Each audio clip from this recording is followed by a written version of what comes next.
Vamos falar então sobre o tromboembolismo pulmonar. Primeiramente, algumas definições. O que é o tromboembolismo pulmonar? Ele é uma síndrome clínica resultante da oclusão da circulação arterial pulmonar por um ou mais êmbolos. Na grande maioria das vezes, esse êmbolo vem de uma trombose venosa profunda, principalmente de vasos de coxa e pelve. E um conceito semelhante é o tromboembolismo venoso, que é um termo que vai englobar tanto TVP quanto TEP. De onde vem o tromboembolismo venoso? O que causa o trombo?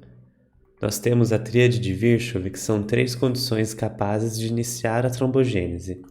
Elas são a estase sanguínea, a lesão do endotélio e a alteração da coagulação. Quando temos algum desses fatores, nós temos uma predisposição à formação de trombo. Quando isso ocorre em uma via periférica, nós temos a TVP. 1/3 dos pacientes que têm TVP sintomático, eles podem também apresentar o tromboembolismo pulmonar. E metade dos pacientes com o primeiro episódio de tromboembolismo venoso não tinham um fator de risco identificável previamente. Em alguns casos, então, o trombo se desloca da veia periférica, cai na circulação até chegar na artéria pulmonar. Aqui um exemplo de um paciente que estava imobilizado por uma fratura ortopédica, evoluiu com trombo, uma trombose venosa profunda no membro inferior, e ele se desloca e acaba caindo na circulação pulmonar. Essa obstrução da circulação pulmonar leva a algumas alterações. Por exemplo, a um efeito espaço morto. O que isso significa? Há um espaço do pulmão que, apesar de ser ventilado, porque o paciente continua respirando, normalmente não há uma obstrução ao ar, essa área do pulmão ela não está perfundida, ela é um espaço morto no sentido de que ela não contribui para a oxigenação. Isso leva à hipoxemia. Do mesmo modo, há um desequilíbrio então da ventilação-perfusão por conta desse espaço morto, áreas bem ventiladas que não são perfundidas. O trombo plaquetário ele libera fatores de vasoconstrição, o mesmo que ocorre, por exemplo, quando alguém tem um corte, que é a formação do trombo plaquetário, essa vasoconstrição é benéfica para diminuir o sangramento. No caso do tromboembolismo pulmonar, essa vasoconstrição ela acaba influenciando também vasos que não estão com o trombo, levando a um aumento da pressão pulmonar. Esse aumento da pressão pulmonar contribui para a falência do ventrículo direito e o paciente pode evoluir com hipotensão arterial e choque. Além das causas trombóticas, existem causas não trombóticas de embolia. Ressalto aqui a embolia gordurosa, que pode ocorrer após uma fratura de ossos longos ou uma lipoaspiração, a embolia amniótica em gestantes e puérperas, a embolia gasosa, que pode acontecer em alguns procedimentos cirúrgicos ou em usuários de drogas endovenosas. E quais são os fatores de risco para o desenvolvimento de um tromboembolismo venoso? Então, vão ser todos aqueles que afetam os fatores da tríade de Virchow. Então, relembrando, estase sanguínea, lesão do endotélio e alteração de coagulação. O que leva à estase sanguínea? Então, grandes cirurgias ou fraturas que o paciente vai ficar imobilizado, paciente que vai ficar internado e não levanta do leito, não caminha pela enfermaria, pacientes com insuficiência cardíaca, que é uma dificuldade do retorno venoso, no mesmo sentido, veias varicosas, e pacientes que tiveram previamente uma TVP, mas porque a TVP pode levar a uma distorção da estrutura da veia. Pode ter uma destruição das válvulas venosas que leva a um represamento também de sangue. Causas de lesão do endotélio. Aqui eu ressalto tabagismo, presença de um catéter venoso, principalmente catéter central, e pacientes hipertensos. E alteração da coagulação. Então, tanto os genéticos, como o fator 5 de Leiden, a mutação do gene da protrombina, quanto fatores adquiridos. Então, neoplasia é um grande fator de risco para trombose venosa profunda e TEP. Síndrome do anticorpo antifosfolípide, que ele ocorre em algumas doenças autoimunes, principalmente o lúpus. A obesidade, o uso de estrogênio e o período da gestação e puerpério, que é o período mais trombogênico da vida de uma mulher. E como se manifesta o tromboembolismo venoso? Então, os pacientes com TVP classicamente vão ter uma dor na perna ou na coxa, ou em casos mais raros em membro superior, um edema assimétrico com dor à palpação. Pode ou não haver hiperemia, pode ou não haver calor local, lembrando sempre que deve ser feito o diagnóstico diferencial aí com celulite ou com estase venosa por insuficiência cardíaca, entre outras causas. E os pacientes que evoluem com TEP, qual vai ser a manifestação clínica? Isso vai depender muito da carga embólica, qual o tamanho do êmbolo e onde ele se aloja. Aqui nós temos uma ilustração fotorrealista de um pulmão. Um paciente que tem uma embolia maciça, ou seja, um trombo grande, que pode se alojar aí logo no tronco da pulmonar, ou na bifurcação das artérias pulmonares. Esse paciente ele vai ter uma obstrução completa do fluxo sanguíneo. Bom, isso que é chamado de tromba cavaleira. Esse paciente é aquele paciente que evolui com morte súbita. O paciente que estava imobilizado se levanta e tem uma parada cardíaca súbita. Em alguns casos menos dramáticos, mas ainda com uma carga embólica importante, o paciente evolui com dispneia súbita, taquicardia, a obstrução de uma artéria grande leva a um aumento da pressão da artéria pulmonar, então isso acaba levando uma taquicardia reflexa, hipotensão e síncope e parada cardíaca. O aumento da pressão pulmonar vai levar a uma sobrecarga do ventrículo direito, pode evoluir com dilatação, e essa dilatação desvia o septo interventricular, causando uma restrição diastólica do enchimento do ventrículo esquerdo. Por conta desse desvio, pode haver também uma obstrução da artéria coronária direita, levando a uma isquemia do ventrículo direito, um infarto de ventrículo direito. E quando os êmbolos são menores? Nesses casos, quando há uma obstrução ou apenas de um segmento ou uma obstrução subsegmentar pulmonar, o paciente vai ter dispneia, mas também vai apresentar tosse, uma dor pleurítica, taquicardia, hemoptise, e geralmente são quadros menos graves do que quando há uma obstrução maciça. E qual vai ser o diagnóstico diferencial do tromboembolismo pulmonar? Bom, temos um paciente que está com dispneia, tosse, dor pleurítica, pode ou não ter hemoptise, então entra no diagnóstico diferencial pneumonias, DPOC exacerbado, asma, paciente com dispneia súbita, a gente também pensa em pneumotórax. Doenças cardiovasculares também, como insuficiência cardíaca, síndrome coronariana aguda, pericardite e causas mecânicas, como por exemplo uma fratura de costela. Como podemos fazer então o diagnóstico de uma tromboembolia pulmonar? Nós temos exames não radiológicos, dentre eles o eletrocardiograma, que vai ser importante também no diagnóstico diferencial de uma síndrome coronariana. E a alteração mais comum no tromboembolismo pulmonar, ela também é muito inespecífica, que vai ser a taquicardia sinusal. Existe uma alteração que é descrita como clássica no tromboembolismo pulmonar, que é a presença de onda S na derivação 1, onda Q na derivação 3 e onda T invertida na derivação 3. Então, S1Q3T3. Porém, essa alteração ela é descrita em menos de 10% dos pacientes. Além disso, podemos ter também inversão de onda T de V1 a V4, que representa aí o ventrículo direito, mostrando isquemia dessa câmara. Aqui temos um eletrocardiograma em que podemos ver uma onda S na derivação 1, presença de onda Q na derivação 3 e a onda T invertida também na derivação 3. Também conseguimos ver inversão de onda T de V1, V2, V3 e V4, e o paciente, no caso, também tem um bloqueio de ramo direito.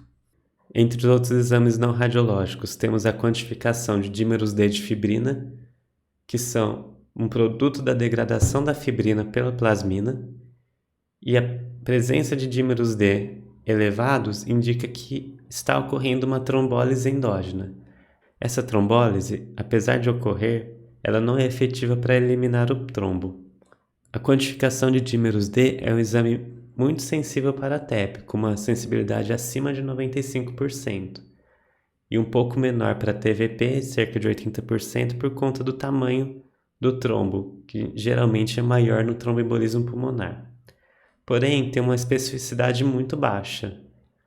Entre outras alterações que causam elevação de dímeros D de fibrina, estão várias que são diagnóstico diferencial do TEP, entre elas o infarto agudo do miocárdio, pneumonia, sepse, neoplasia, que é um fator de risco para a TEP, estado pós-operatório e a gestação.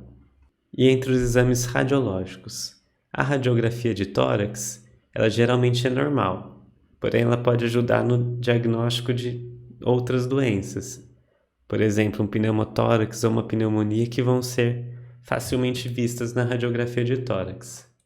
A ultrassonografia de membros inferiores vai ser o principal exame para o diagnóstico de TVP. Ele não vai nem confirmar nem excluir o tromboembolismo pulmonar, mas ele auxilia no raciocínio clínico. Então, um paciente que tem uma dispneia súbita com queixa de TVP, ultrassom de membros inferiores, confirma a presença de TVP, a chance dele ter uma embolia pulmonar também é muito maior. Outro exame é o ecocardiograma, que ele vai ser muito útil em pacientes com instabilidade hemodinâmica que não têm condição de sair da sala de urgência para a realização de outro exame de imagem. O ecocardiograma pode ser feito à beira-leito e nos pacientes com êmbolos maciços ele vai mostrar sobrecarga de ventrículo direito e vai permitir um diagnóstico presuntivo, visando tratamento emergencial. O principal exame radiológico no diagnóstico do tromboembolismo pulmonar vai ser a angiotomografia de tórax. Ela tem uma alta sensibilidade, especificidade e também permite o diagnóstico diferencial. De desvantagem, ele é um exame que necessita de contraste, então ele tem mais risco de efeito adverso. Alguns pacientes, por exemplo, que têm doença renal crônica ou estão em lesão renal aguda não podem fazer uso do contraste. E depende também da disponibilidade de um tomógrafo, não são todos os serviços que têm tomografia. Mais raramente utilizado também temos a cintilografia ventilação-perfusão, que ela funciona com base na marcação de albumina com radionuclídeo. Essa albumina marcada, ela vai ser injetada no paciente e vai acabar retida no leito capilar pulmonar. Então, quando não há marcação no pulmão em alguma área, essa área sem marcação representa uma falha de perfusão compatível com tromboembolismo. E para completar o exame também é feita a inalação de um gás marcado com xenônio ou criptônio, em que a gente espera uma marcação normal do pulmão, mostrando que não há um distúrbio ventilatório, e sim de perfusão. Se o paciente apresenta uma falha de ventilação, pensamos em outros diagnósticos diferenciais, como asma e DPLC, por exemplo. Desvantagem da cintilografia é que a sensibilidade do exame não é tão alta. Ela acaba sendo restrita aos pacientes que por algum motivo não podem ser submetidos à angiotomografia. Então, como vai ser o raciocínio na hora de solicitar os exames? Quais exames são importantes ser pedidos ou não? Isso vai depender da probabilidade pré-teste do paciente. Se o paciente tem um baixo risco de tromboembolia pulmonar, a quantificação de dímeros D de fibrina vai ser um excelente exame para excluir esse diagnóstico. Caso o exame venha positivo, aí é indicado uma angiotomografia. E os pacientes que têm alto risco de TEP devem ir direto para a angiotomografia. Mas como eu sei a probabilidade pré-teste do paciente?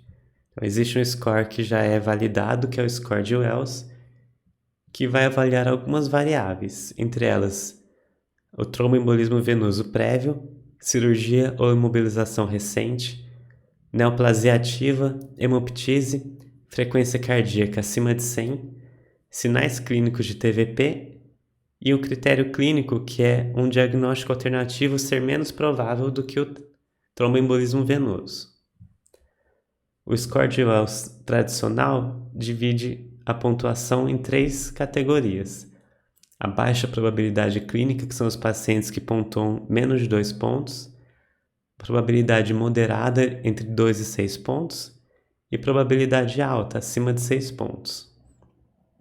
Existe também o score de Wells modificado, que ele é um pouco mais simplificado e faz a distinção entre TEP improvável e TEP provável, com um corte de 4 pontos. Então, fazendo a suspeita de TEP, devemos fazer o score de Wells. Paciente que tem uma probabilidade alta, então acima de 6 pontos no score de Wells tradicional ou acima de 4 no score de Wells modificado, deverá ser submetido a uma angiotomografia de tórax. Paciente com probabilidade baixa ou moderada, devemos solicitar dedímeros. Caso eles venham negativos, está excluído o diagnóstico de TEP. Caso venha positivo, devemos prosseguir a investigação com angiotomografia de tórax. E como é feito o tratamento do TEP? Na fase aguda, o tratamento geralmente é iniciado com heparina, geralmente heparina de baixo peso molecular pela maior facilidade posológica, da qual a mais comum de ser utilizada é a enoxaparina. A dose é de 1 mg quilo dose, de 12 em 12 horas. Alguns pacientes não podem fazer uso da enoxaparina, principalmente os pacientes com insuficiência renal. Esses pacientes vão precisar de heparina não fracionada, que deve ser feita em bomba de infusão com ajuste segundo TTPA a cada 6 horas. Portanto, é muito mais dispendioso, requer uma monitorização mais próxima do paciente. O paciente deve também iniciar a anticoagulação oral, que vai permitir que ele vá para casa, que pode ser feito classicamente com a varfarina, que é um anticoagulante antagonista de vitamina K. A varfarina possui um efeito inicial que é protrombótico, um efeito paradoxal. Portanto, ela não deve ser iniciada em monoterapia. Além disso, ela só vai atingir um efeito anticoagulante após 72 horas. Por isso, sempre que vamos iniciar varfarina para o paciente, devemos também prescrever uma heparina. O ajuste da dose da varfarina será feito conforme o tempo de protrombina, objetivando um alvo entre 2 e 3 do INR ou RNI. Inicialmente, essa monitorização é feita mais frequentemente, pelo menos com intervalo de 1 semana, subsequentemente a cada 15 dias e depois a cada 1 mês. Portanto, o paciente precisa sempre de um acompanhamento próximo com o exame de sangue. Além disso, a varfarina é um medicamento que possui muita interação medicamentosa. Vários medicamentos aumentam ou diminuem o nível de varfarina, assim como também alimentos, necessitando então dessa monitorização com o risco de sangramento caso o paciente saia da faixa ideal do INR. Existem também novos anticoagulantes orais que não possuem esse problema, dentre eles a rivaroxabana e a apixabana, que são inibidores do fator 10A. Eles são aprovados como monoterapia sem necessidade daquela ponte de heparina e não necessitam de monitoramento laboratorial.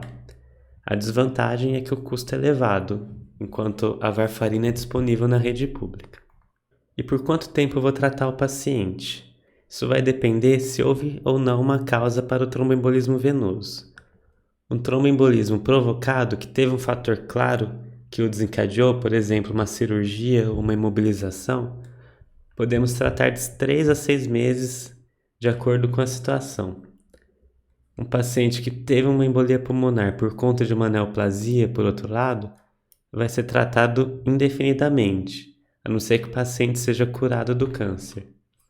E um TEV que não foi provocado, que não teve uma causa precipitante, vai ser tratado também indefinidamente. E por fim, alguns pacientes se apresentam com uma urgência e uma gravidade que não podemos esperar o efeito de um anticoagulante como heparina e muito menos de um anticoagulante oral. Nesses pacientes, principalmente aqueles com trombo maciço que estão instáveis hemodinamicamente, é indicada a terapia com trombolíticos. Então, pacientes com hipoxemia grave, disfunção de ventrículo direito, TEP extenso. E aí temos a opção da streptokinase e da alteplase.